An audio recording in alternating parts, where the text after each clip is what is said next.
This video, a table talk video, what it does is it collects together the pre-game and post-game discussion.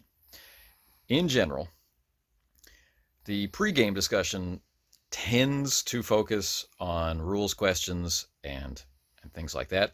And in this particular campaign, that has borne true.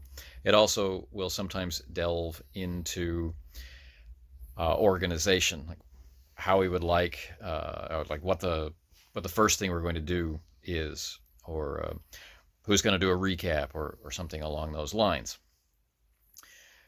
So I had intended, before we played Part B, to completely remove the table talk from the session and then release its own video. And then at the time of preparing the videos for release, I felt like I wasn't going to have enough time, and so I left most of the table talk in.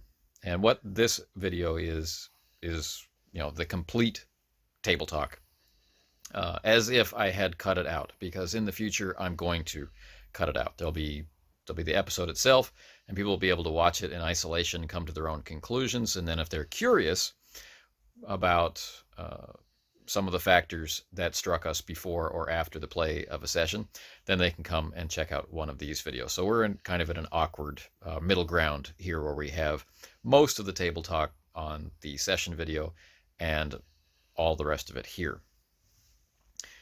For the pre-session in this particular table talk, we end up talking about a rule. We review determination and what it means. This was information that had come up when we played the first time, but now that determination has been used, now that all of it makes more sense than anything ever does when you just read it, it was time to ask that question more specifically. Does it refresh? We knew how to use it. We knew how to make it available for use. We know most of what it does when used, and we knew how to get it back. But the question was, does it refresh from session to session? And so we discussed that in the table talk. And then at the end, we talked about a number of things. Now, usually the end of session discussion is more specifically focused on what just happened in play. If a rules question had come up, or if something was surprising, or if someone had done something that you particularly enjoyed, it's time for discussion of that, where it's all really fresh. Or if things are going differently than you had anticipated, like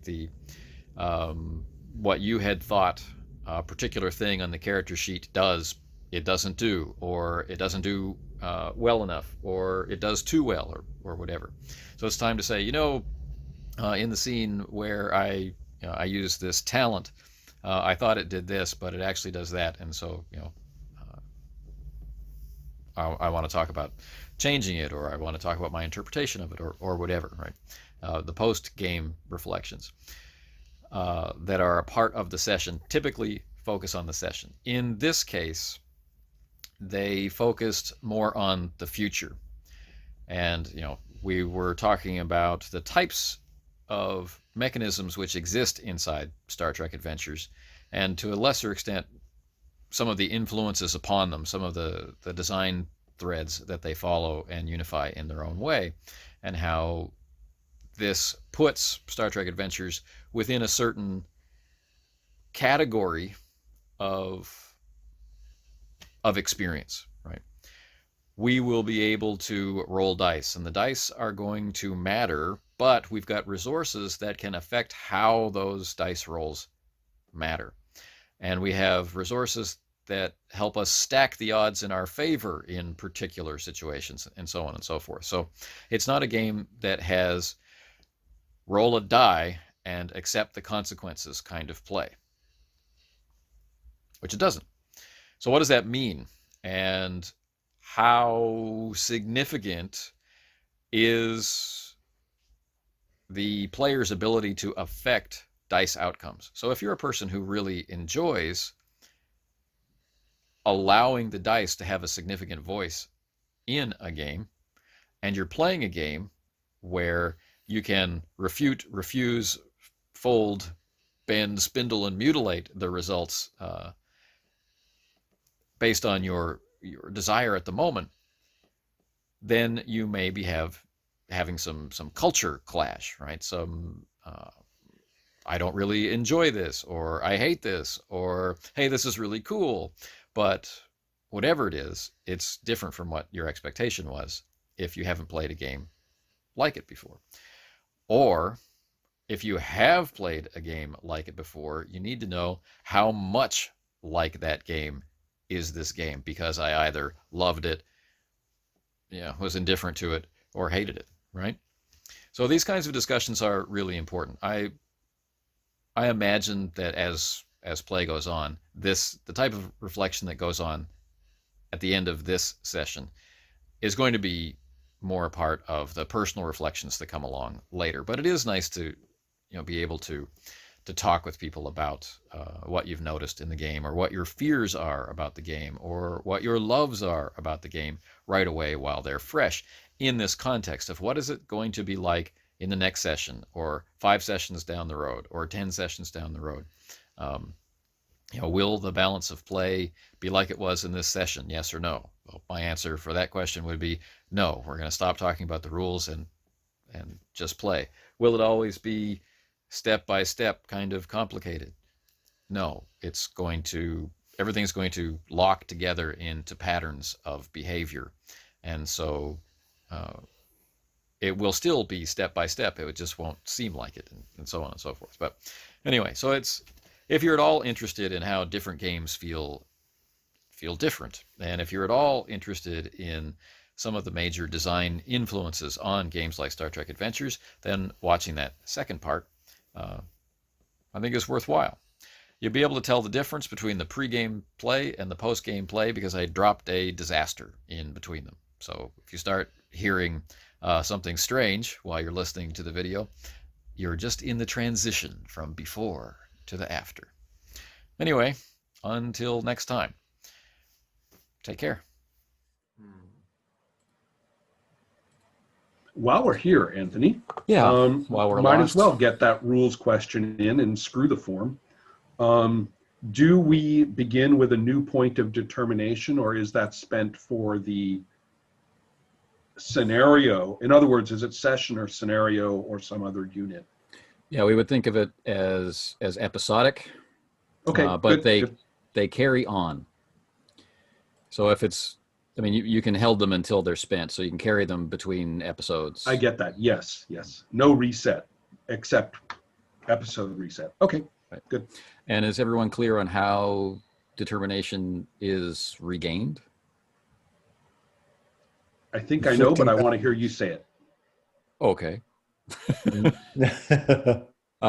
We have the complication of your values, wherein your value is pushing you in one direction, but the situation is quite ambiguous about what is the right thing to do. Be true to yourself or be true to some other value. So it's complicated. The situation is complicated. At that point, the game master can ask for one of those courses to be taken and supply a point of determination if you agree.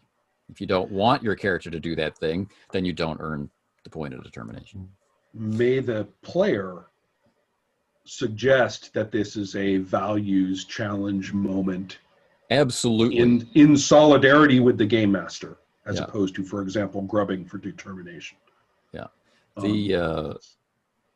And honestly, I find that these kind of mechanics work best when everybody, absolutely, as we grow more familiar with all of the characters, it's a point, at least to ask the player involved, do you think that maybe, because we don't always notice in those situations. Yeah. Okay. I think I got my OBS to start recording. We can only tell by the end of the session, so we'll just proceed as though we are. Seriously, God, that program, bang, bang, bang. Anyway, go on. Sorry. Yeah. Scarred. And then there are challenges to values while we're talking about it, where mostly as the player we might decide that challenge is really at odds with the things that we want to do with them, and it's time to change that value. And normally you have your 4 values, but it gets crossed out. It's no longer accessible. It's not going to be there as a determination trigger or as a way to refresh your determination. It's actually gone. So this is a period of change for that character. And then when we get to the end of the scenario, the end of the episode, where we handle things like experience points and that kind of stuff, then as the player, you sit down to figure out what this new value really is. Okay. So then, that excellent rules question aside, let's return back to the 1970s.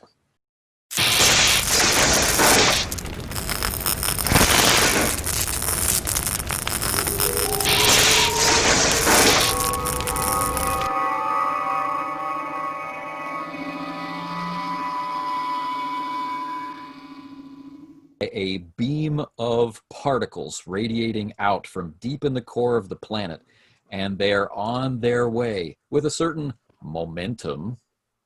Ooh. And we can see the scanner again, doot, doot, doot, toward the Avicenna. Oh. And we cut to commercial. Uh-huh. Ooh. Another cliffhanger. Yeah, well, you know, inside the episode, Okay. Does it really count? Okay. So this is part B of what is now obviously going to be a 3-parter, right? Or 4-parter, hopefully 3-parter, of our pilot episode, filled with lots of daring do and medical bravery. Okay. Cool. All right. This was awesome, guys. I got to shut it down right now. And Take care, we'll Joe. see you guys next Take week. care. All right. Bye. We'll continue a little bit with closing Table thoughts. Yeah, we got right. Come down. Little. So one of the first things that comes to my mind as the GM is one thing I've experienced with this system. Every time I'm in this position of like running it at the beginning, as soon as we get to the extended task, I find it difficult to remember exactly how I want it to go. And I need to go looking for it in the text. And then, of course, I encounter the text, and that's just kind of like Too many fist fight in the options, street. too many, too much intro. Yeah. So I'm sorry that took so long to get going. But I guess that's a signpost for fellow GMs is to make notes, and like a Post-it note or something, and of whatever the rule is that is giving you grief, and have it there somewhere that you can find it. But I didn't remember that was that rule for me until it came up again. Another feeling. Casey, did you want to say something? I saw you. I'll definitely extract that particular rule set. Yeah. Cut off the fats and keep it. Right in the wiki. In the wiki. Because when you started saying extended task, I went to the chapter and I'm like seeing like 10 paragraphs. Yeah, it's a lot. It's really, really cool. And each type of extended task really has its own flavor. Yes. And I knew which task, and I knew how much, but in the moment, I couldn't think of how many challenge dice. It was here, but not here. And I really needed that prompt of, is it the discipline? Yes, that's what it is. Thank God. Or thank KC in this case. No, this is great. I'm liking the fact that we're all facilitating play, suggestions about what a character might do or say to me about the character I'm playing. If I'm in the zone and I don't want to hear it, I'll say so. I'll say, hold on. No, I got it, working. Yeah. But otherwise, it just helps me feel as though other people are interested in what I'm doing. And if we get that going among all of us, then it's not interference, right? It's not disruption. It's just kind of a nice matrix of play. The risk with momentum, the bank of momentum, is that it can go into becoming a committee meeting about how it gets spent, which is the bad side of what you just talked about. Yeah. I completely agree with you about that. And that's why I think that the notion of we always know who does have the authority to say, okay, thank you, bam, right, Yeah. is a good thing. And it lies with that person, that person who's up. But the thing that's and also a certain amount of balls to the wall. I listen. I know there are 17 other options, but I know there's the one option I understand, and that's the one I'm going to take because I wanted to do that. Done. Yeah. Go look it up later, right? Yeah. But the other thing I was going to say is I'm real interested in the values because, okay, I'm going to do it the long way. There's a game that came out in the very early 2000s called The Shadow of Yesterday, and it's hugely influential on tons of these, including this one, which is there's this rule, you have these things called the key of this, the key of that, and you get experience points by playing into it. And it's fairly graded. You get like a little 1 or 2 for just doing it. You get more for doing it in some specific way that's listed for that key. But if you decide that you're going to abandon the key, you do something that contradicts it. You totally say, I'm going to let my loved one die, right, or whatever. The thing that I never lie. I'm all about honesty. Well, tell a serious lie. Doing a lie for an advantage or something, right? Then it's called buying off the key, and you get and you lose the key and can't ever have that key again, and you you get a big old lot of experience points, right? Like a ton. So here's the problem. When people started playing that, you can see they want to use the gears, right? They want to use the gears. There's a gear, I'm going to use it, right? And you can see what people start doing. They start using keys like hamster wheel. They get a new key, they ruin it. They get a new key, they ruin it. And there's no role playing. I mean, you can't challenge a value until we see the value actually being held and upheld. And so I'm real interested in that whole business of challenging values. And I don't mean necessarily crossing them off, but I mean just challenging them at all, or right? Complicating values. Complicating them, whatever the term is. But I'm interested in it. But again, I've especially given the heavy, like the tight focus on the events of play that we've had. I mean, we're almost doing shot by shot role playing, right, in TV terms. Yeah. So, which is fine. But under those circumstances, it's going to take a little while, and I just accept this. It's going to take a little while for us all to kind of even see our profile of values. And Joe's helping because he's quoting his values, right, as he role plays. So we know, that these are value statements. I've done it a couple of times for sure. Yep. But the idea is that if somebody jumped in and says, I'm challenging this value right now, I'd be like, we never saw it, right? We never knew it was a value. It's not, it does no take time. there. And in this so it takes a little time. Yeah. In this particular system, this is one of those things where they come out and they say that the ultimate decision rests with the game master on whether or not this is where we're going with that scene as part of the game master's scene authority. And that's interesting. I do like to have a little bit of more openness than that. Yeah. I'm supposed to say use control plus science. Right. The game is kind of it. Okay, I don't mean to run over anything other people want to say, and I just talked a lot. So, anyone else want to put in a paragraph before I put in my next fucking paragraph? Right.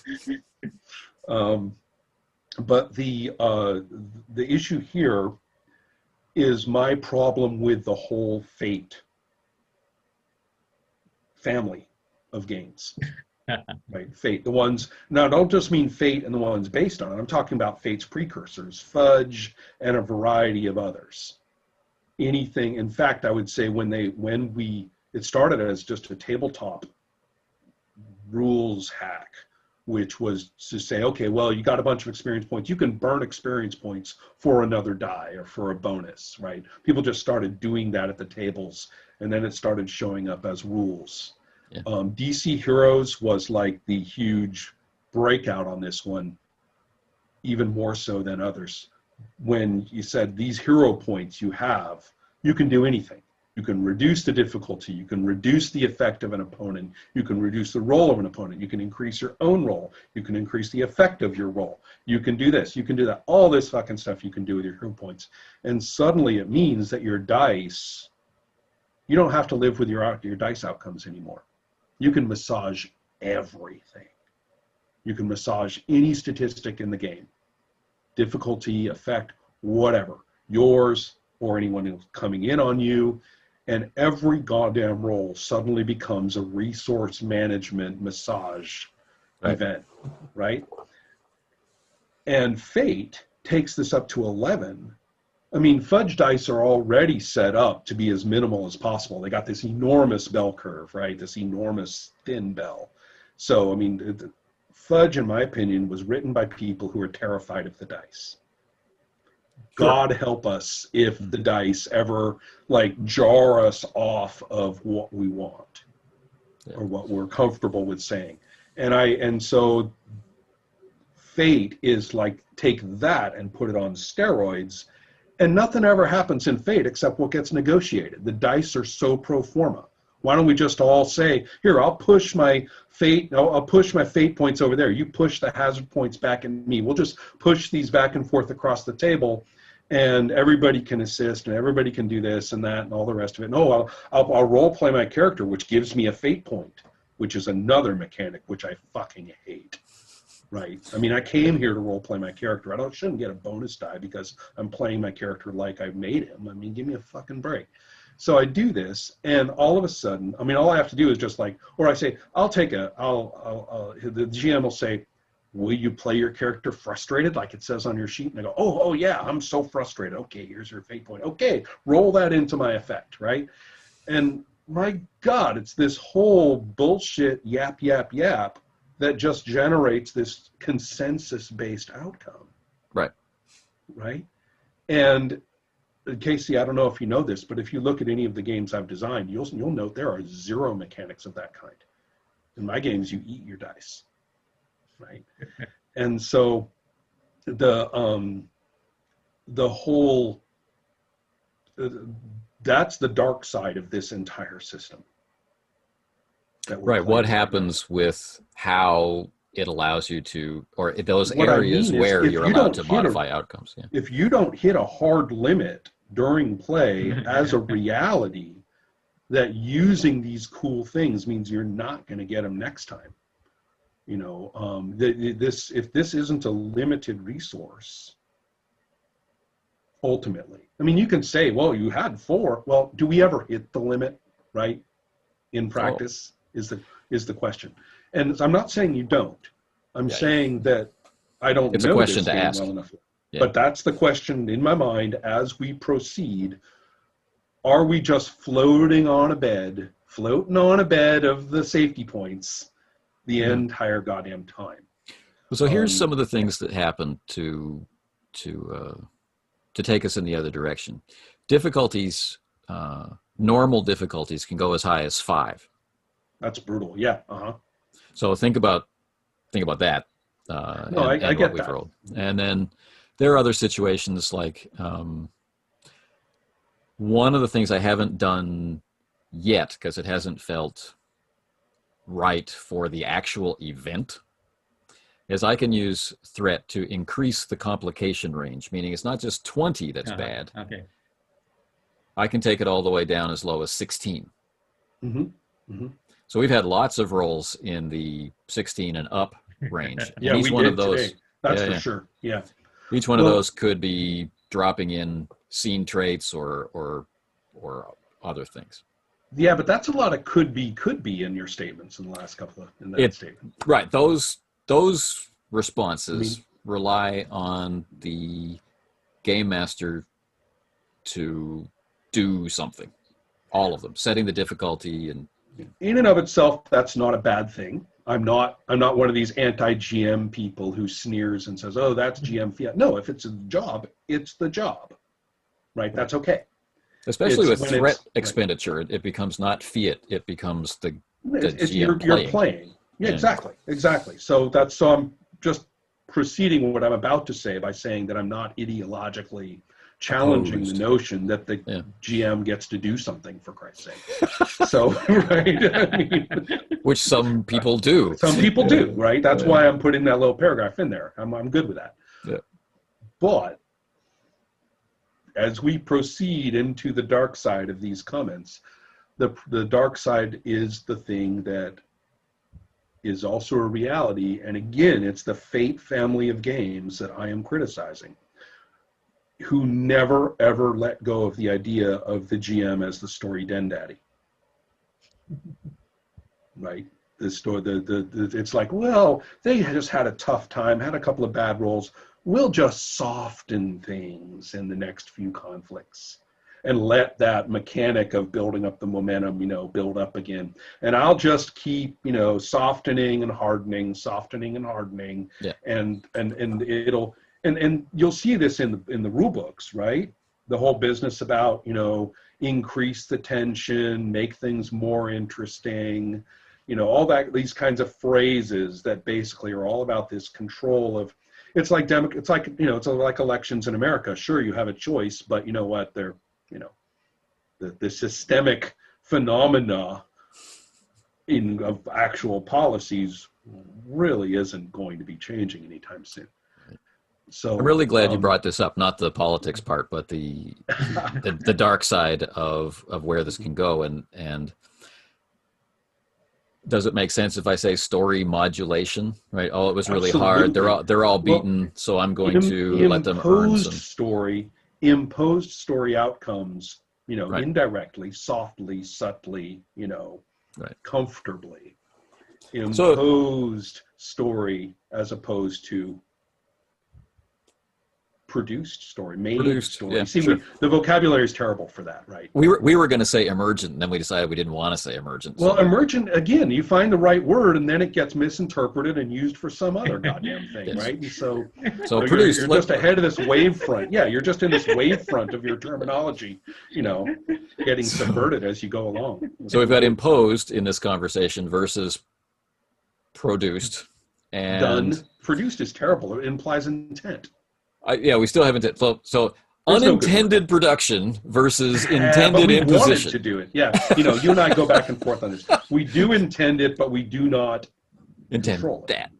Yeah, we don't control it. So exactly. Anyway, what I wanted to say was, if you're the type of game master for whom that dark side that we described sounds like fun, this game is ready to support you, and Absolutely. you can. Right. I mean, Star Trek as a universe, as an IP, is deadly and dangerous. The phaser bursts on the TV show. The person just disappears. They'll in a flash disintegrate you. Yeah, that's light. the end of you. Right. And the game does that for you. Right. You've in a sense, you've got two injuries, and an injury is a certain amount of damage. It's 5 points of damage, but the phasers are going to kill your character. Right. So it's really deadly. Better play some supporting characters, because you never know. Right. So if that But it won't happen if the bed of momentum is kept beautifully positive. Right. So you don't have to let that happen. Yeah. Or if the GM just never points a fucking phaser at you. Well, there's that too. Yeah. So, for my side of things, I'm not the guy who's going to make decisions about this scene based on how beat up you were in the last scene. I think we've seen that in this particular session already. No, I definitely trust you I trust you mostly on that. We're still learning about each other, right? I mean, we all know that it's like martial arts schools. We keep going to these metaphors. Yeah. Every martial arts school will tell you that they're all about body, mind, and spirit. Yeah. All of them. We talked about this. All of them will tell you that. However, and so it's the same thing with game masters. Every game master will say, oh, in our games, we play and see what happens. I don't control anything. You know, the players are free to do whatever they want, right? Real danger. Every game master will tell you that. And so you just have to get in there. You got to go into that studio and throw some punches around and, you know, see what the comportment is in that martial arts group and see what you can learn from it, how you're received. You just have to do it. There's no believing anything on the storefront, advertised in the storefront. There's what we say we do, what we realize we do, what we'll admit to what we do, and, you know, there's a whole range of. Oh yeah, and also, I mean, you watch yourself, or you get what other people say after playing with you and stuff like that, and then you're like, oh fuck. Yeah. Wow, I'm just not going to do that anymore, right? But I want to go back to something before I forget. There in the scene, in the rescue scene, where we do the extended task with Korsakov as the lead and a variety of people helping. I made the decision as the game master to end that scene rather than repeat that whole process with Ensign. Right, another Hoyt. Right. This makes sense to everybody who is involved, I think, but I just want to make sure that people don't feel left out of it. Right. How are you on that, Casey? Did you think Yang got shorted?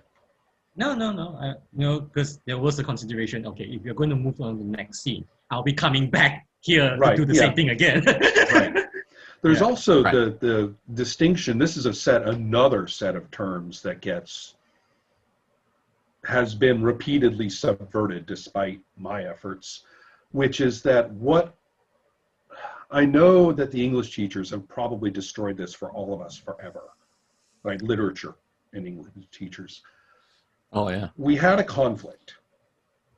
Were the mechanics that we utilized sufficient for us to say the conflict is handled, and did we account for everything that everybody would be doing in it? And I think we did.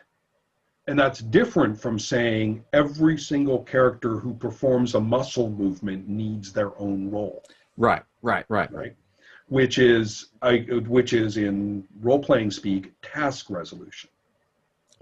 Right. When you do this, do that. It's a task. Yes. So then we talked about, well, there's conflict resolution as a property of multiple task resolutions. So as long as you just do all the task resolutions, you will end up with conflict resolution. That's sort of the ideal of some people. We never abstract to the conflict. No. Everybody, we're just going to call for tasks until it's all done. Right. And then you have the question, of course, somebody is going to say, aren't we fucking through this already? How many stealth rolls do we have to make to get through this meadow? Right? Exactly. And well, not only that, but you fail the stealth roll and the GM goes, well, yeah, they kind of start noticing you, make another one. Because the GM wants you to get through the meadow, right? So, or it's the other way around. You make your stealth roll and you're like, okay, we're past the fucking guards. No, you're not past the fucking guards. You're past the first guard. You're like, right. And so because the GM wants you to be in the fight with the guards. You got the guards already. This is going to be cool, right? And it's because it's for the fun. So all the how many times you roll and whether it gets you through or not, what does a failure mean? Those are just more massaging things for, story nanny to, keep taking care of you. Yep. And so it's, in this case, I think the vibe of the game, particularly with all the assisting mechanics and everything, is pick a lead, everybody gets to do what they do, resolve. Hit to different tasks, different leads, let's call them different leads. Hit to different leads when the conflict is different. Right? And that's the only way I can think of to say it, but it is brutal because then you get these horrible conversations And I know exactly who the guilty parties are. And I can tell you, like, historically exactly when this happened. When you start having these goddamn consensus committee decisions in the middle of play of what's our conflict. And I blame literature teachers for, you know, this guy's trying to kill this guy in this chapter. And then the teacher puts down the book and says, so what's the conflict? And it's like, it's not hard. it's not hard. So it's my frustration with the need to suddenly, there's a joke in English, the English language lets us play with this, the slang phrase to go for broke, you know, to give it everything you've got, you know, throw everything you got into it, go for broke. Well, we talk about going for baroque, like the art term, right? And gamers always go for the baroque, right? And so that's my frustration with all talk of conflict in role playing. I really mean it. I think it's super important, but the second you bring it in, they're going to go for the baroque, and you're like, oh, that was not what we were here for. That's not what the term was introduced for. So does that make any sense, Anthony? I mean, yeah, I'm good.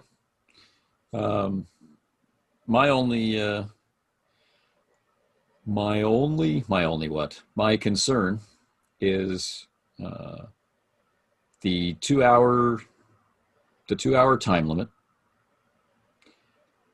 and the arcaneness of some of the mechanics at first. This will disappear really quickly, yeah. Right? Yeah. But it's not like a series of complicated steps being combined into a complicated process. It's a simple process with simple steps. There's just a lot of steps. There's a lot of options too. Yeah. Options. So, you know, in not very much time, our 2 hours is going to be a whole lot more opportunity to do things. But right now, our 2 hours doesn't seem like very much opportunity to do much. So my concern is, I don't want to lose interest, but at the same time, I want to be able to share confidence in the mechanisms. So, you know, that's what's being juggled. How about you, Casey? What are your concerns? Well, I have to say, like, for this session alone, compared to session 1, I think I much prefer this session in the sense that the story is sort of being driven by every roll that we make. Yeah. More than session 1. You know, it builds up its own momentum. That every decision of whether we want to roll dice or what do we want to roll dice, I think that becomes its own sort of mini narrative in its own sense. And we did a lot of that for this session, I feel. Mm-hmm. So I feel that it's not the kind of story that we would normally would like to see, but I think having a different track that's being played out, I think it's actually kind of interesting, and I think it's actually showing a bit of the strength of this system in particular, because, you know, when every time you're thinking whether you want to use momentum to be on the safe side or you want to use track to, you know, make things interesting later on, is a consideration that I'm thinking about, and especially with my character build. I actually can be both. I can actually try to generate more momentum for myself, or I can actually generate more track. I think one of the other interesting points is the momentum decaying, which we saw hit us because we've actually built up a certain amount on that bridge scene, and then some of it goes away, and we were like, oh, fuck. Oh, okay, we really ought to be using more of that stuff, right? Yeah, I mean, return. Let's not bank too much, right? I mean, banking isn't really going to help us too much. And I think that was something I definitely learned. I might want to save this for reflections, but I will briefly say that I am not having any trouble with the ratio of fictional events to time played at this time. Yeah. Same for me. That's perfectly okay. I mean, we'll never if you plan it, you just screw things up anyway, right? And to me, the payoff is whether I'm enjoying spending the time with the three of you. I could have been doing a lot of things today. Right on. And so that's the hard line right there. That's the end and the be all and the end all of anything we do of this kind. And so far, well, no pressure, Anthony, but it's going fine. Exactly. Yeah, it's going fine. I'm not going to give you a gauge, of that. You got one more session, or you're out of here, buddy. Exactly. Yeah.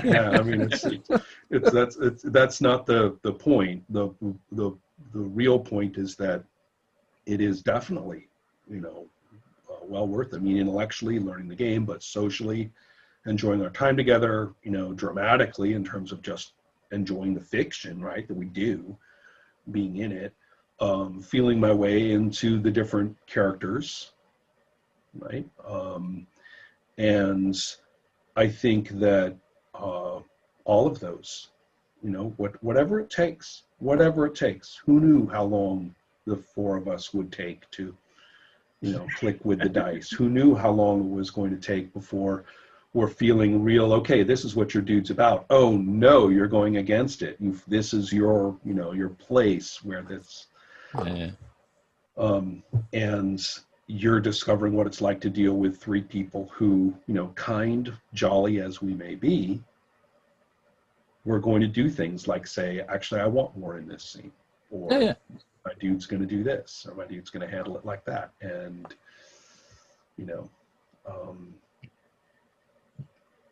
I think that's great. Actually, it takes us time to do it. Cool. Yeah, the reason why I asked that question about time is partly because it took longer than I wanted to explain the extended task, but I opted to go into full explanation of here's creating a secondary character, rather than saying Mbuto has a 14 for this role. Right. No, that's fine too. Because maybe in the I next... actually like that. Yeah. Okay. Especially for this particular, recorded session, and everyone's going to watch it, because no one's going to understand, oh, Mbuto has a 14. Where did the 14 come from while you're watching it? Mm-hmm. Right. Yeah. The game master just decided it's fear. I know. It's fear. Yeah. But explaining it made it longer. Oh, but it really is a pretty quick process to create. I didn't find it tedious in terms of experience whatsoever. Good. But you could imagine, like in a scene, Ron, where your character is just beamed down to a planet somewhere, and then we have some emergency on the flight deck with Yang, right? You could suddenly have an idea for some engineering crewman, right? And as you're describing the character running across the deck, you're thinking, okay, 10 here, 9 here, 10, 9, 9, 8, 8, 7. I might even 4, just 3, throw, 2, 2, 1, 1. I could easily see myself saying, this guy is so not daring. I'm going to throw you, right when you need it. You need a daring badass for your engineering tech right here, Yang. But you know what? All of our characters have been hardened veterans so far. All of our supporting cast have been these hardened veterans. And you're not getting the hardened veteran this time. And I'll just say to the GM, make them up with a low daring, and let the rest of the numbers be whatever seems reasonable for this guy, and just let you do it, and then take it from there. Well, that's what I'm saying. It's not me who builds that character. I built Anya because I didn't want to use the time in that opening. But what session. I'm saying is that in the thick of play, I might split the difference and give you like a parameter, and then let you do a little bit of arithmetic, over there. Or we do it in between sessions, or whatever. Right. Just as long as I say, okay, this guy's only got a daring of 6, and keep going. Right. So it makes it pretty easy, I think. Mm-hmm. I'm sad. I got to go buy a Christmas tree today, so I should get going. All right. Thanks for playing, everybody. And Good luck with the will- comments, by the way. Thank you very much. I'm not. Good luck with your comments on your Main videos. channel. It, You know, it's YouTube. There is there's good out there too. So, all right. Take care, everybody. All right. Bye. Good evening. Right.